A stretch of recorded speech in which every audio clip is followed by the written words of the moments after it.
Bueno, y como siempre, un programa lleno de información y de herramientas. En este caso, Pili estuvo a través del Zoom con la doctora Alejandra Martínez de la Fundación Microjusticia. Vamos a hablar de empoderamiento legal. Mira.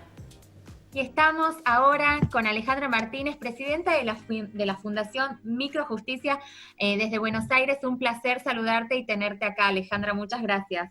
Muy importante para nosotros esta difusión. Muchísimas gracias por el espacio. Bueno, empecemos con lo primero. Ale, ¿qué es la microjusticia?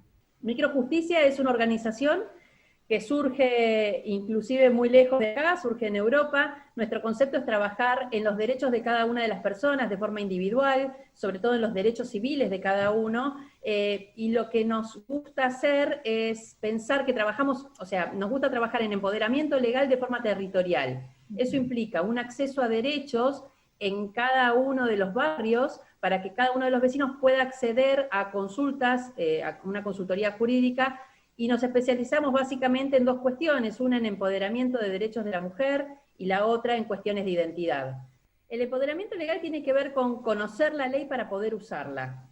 Lo que nosotros sentimos es que muchas veces este concepto de poder conocer de qué se trata el derecho, a qué tengo derecho, a qué no, cuáles son mis obligaciones, hace que no se cumplan con esos derechos. Inclusive podemos hablar, por ejemplo, de derechos de familia. ¿Cuánto me corresponde de cuota? ¿Tiene que ver si el papá está en blanco o no? ¿Cómo es la visita? ¿Tiene que verlo o no tiene que verlo? ¿O si no me paga no le doy al nene? Digo, ese tipo de cosas que son cuestiones cotidianas, nosotros entendemos que conociendo y dando a conocer de qué se trata la ley, es una buena forma de poder usarla. Y para eso nos convertimos en herramienta para poder acceder a ese derecho o a esa situación legal y poder encaminarla. En eso es en lo que trabajamos. ¿Con qué tipo de personas trabajan ustedes? Básicamente, nosotros pensamos que el derecho no tiene que ser una cuestión, una limitación, o sea, no tiene que estar limitado a las personas que pueden pagar por eso.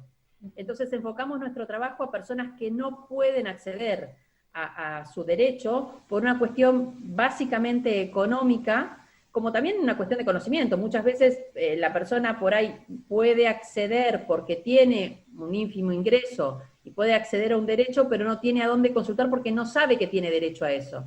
Entonces apuntamos a poblaciones vulnerables en lo que tiene que ver con lo social y lo económico. ¿Crees que todavía hay gente que no conoce cuáles son sus derechos, por ejemplo, como el de tener registrada su identidad en un DNI? Sí, nos pasa muy seguido que gente que nosotros hacemos operativos, sobre todo en diferentes puntos donde vamos a trabajar todo el equipo 2 o 3 días a relevar casos de personas, por ejemplo, que no tienen registro de su identidad, o sea, que no tienen un documento, y nos encontramos con situaciones como que te digan, no, lo que pasa es que mis papás eran migrantes ilegales, ya el término es terrible, pero eran migrantes ilegales, así que por eso a mí no me pueden hacer el documento.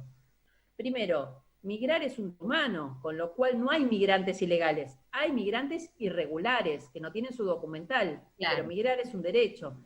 Y por otro lado, ¿qué tiene que ver eso con que tengas o no tengas documentos? Si naciste en Argentina, sos argentino y tenés derecho a un documento. Bueno, esas cosas, cuando vos se las explicás y las contás, bajás lo que dice la ley a la realidad, a lo cotidiano, la verdad que muchas veces resulta como incomprensible que no se haya podido hacer nada. Pero es cierto que la persona hasta ahora no activó porque no sabía. ¿Por qué crees que sucede que no terminan de concretar, de sacar su DNI, este trámite? Bueno, hay varios factores. En realidad Argentina es uno de los 2 únicos países en toda Latinoamérica cuya inscripción tardía se hace de forma judicial. Entonces esa persona que no tuvo escuela, que no tuvo hospital, que no tuvo acceso a ningún plan social, a ninguna asignación, a ninguna jubilación, esa persona se le pide que busque un abogado, que empiece un proceso judicial, una demanda, que junte pruebas, que demuestre quiénes fueron sus padres, dónde nació y cuándo nació. Digo, es una locura si lo pensamos así. Pero además de eso, es una cuestión, digo, que tiene que ver con nosotros, con la cantidad de reglamentaciones que son a veces hasta inútiles. Digo, la judicialización para determinar eso, no sé hasta qué punto tiene mucha importancia. Digo, ¿qué importa en una persona de 65 años quién era la madre y que demuestre su filiación, por ejemplo? o cuándo nació, o dónde nació, si se puede comprobar que hace 20 años que vive en la Argentina, por ejemplo. A mí me tocó trabajar el año pasado en el CLARCIEV, en el Consejo Latinoamericano de Registros Civiles sobre esta cuestión. Lo presentamos también en Costa Rica y en La Haya, porque esto es una cuestión que tiene que ver con la apatridia, con la falta de derecho como nacional, la falta de registro de esa persona de nacimiento provoca que no sea considerado argentino y que no tenga derechos como argentino. Digo, visto desde ese punto de vista, imaginemos en la cabeza de la persona que cada vez que se enfrentó a un organismo estatal le negaron cualquier tipo de derechos porque no tenía documento y además cargaron las culpas sobre su mamá, porque por lo general siempre encima se culpa a la mujer, ¿no? Porque tu mamá no te inscribió, ahora vos no tenés derecho a esto. Imaginemos a esa persona convencida de eso durante tantos años, ¿cómo hace para activar y poder buscar un patrocinio, iniciar una acción judicial, atravesar todo el proceso que dura más o menos entre 3 a 5 años y después lograr el documento? Claro. Es imposible si no tenemos la empatía de entender la problemática desde los pies de quien la padece. Exacto, ponerse en el lugar del otro, que tanto nos cuesta, por Dios, algunas veces como sociedad. Terrible. Ale, ¿se puede hablar de que la brecha se va acrecentando a medida que va pasando el tiempo? Increíble de hacer esta pregunta en los tiempos en los que vivimos, que debería ser todo lo contrario, pero...